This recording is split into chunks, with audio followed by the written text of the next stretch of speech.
Today we will discuss about the properties of gases. Gases do not have definite volume. इनका volume definite नहीं होता, मखसूस नहीं होता, बल्कि ये जिस कंटेनर में होती हैं उसी की शेप जो है वो इख्तियार कर लेती हैं।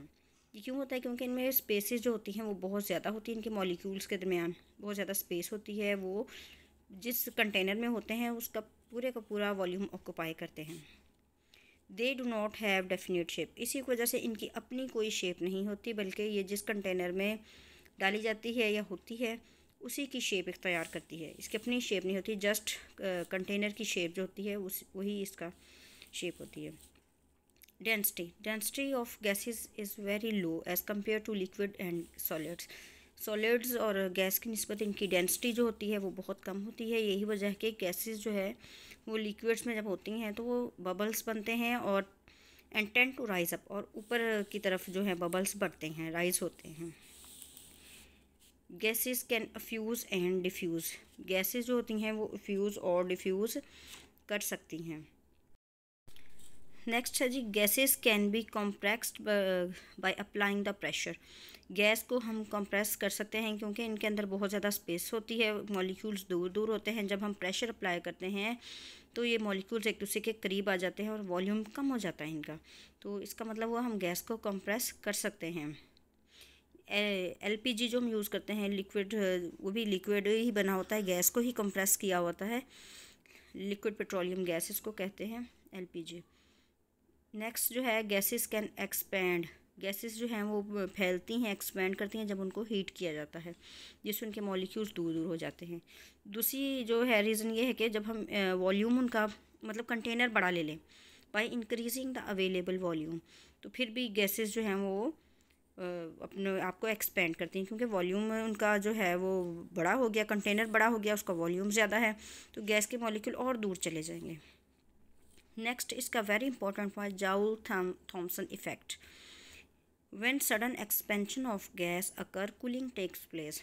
क्या होता है जाउ थॉम्सन इफेक्ट? असल में क्या है कि जब गैस को हम एक बारीक नोज़ल में से गुजारते हैं, फिर आगे एरिया जब निकलती है वो नोज़ल से, तो वहाँ पे प्रेशर लो होता है, तो वो सडन एक्सपैंड करती है गैस, जिसकी वजह से कूलिंग टेक्स प्लेस होती है।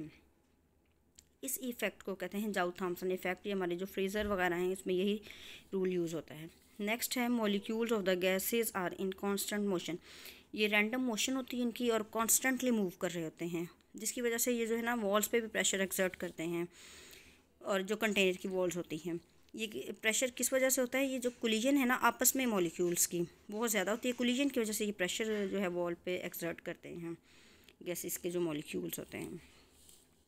नेक्स्ट एंड लास्ट जो है, इनके अंदर जो फोर्सेस ऑफ अट्रैक्शन होती हैं, these are very very weak. Intermolecular forces of attraction in the gases are very very weak. These are the properties of gases. What is diffusion? Diffusion, the tendency of the molecules of a given substance to move from a region of higher concentration to the region of low concentration. जब gas के molecule ज़्यादा concentration वाली जगह से कम concentration वाली जगह पर आएंगे तो इसको डिफ्यूजन बोलते हैं। परफ्यूम्स, बॉडी स्प्रे इसकी एग्जांपल है बहुत अच्छी डिफ्यूजन की। Effusion, process by which gas particles under pressure pass through a tiny hole. Balloons इसकी बहुत अच्छी एग्जांपल है कि बैलून के अंदर बहुत ज़्यादा प्रेशर होता है, जब एक छोटे से सुराख से हवा निकलती है तो बाहर आना, उसको कहते हैं गैसेस का फ्यूज़ होना। This is best example. Next, air slowly leak out of the tyre. ये जो गाड़ियों के टायर होते हैं उसमें से भी जो हवा निकलती है वो भी इसकी अच्छी एक एग्जांपल है। सेकंड एग्जांपल हीलियम की है। Principle for the liquefaction of the gases, Joule Thomson effect. इसमें हम देखते हैं, ये इसकी पिक्चर है कि ये कूलिंग प्रोसेस होता है ये।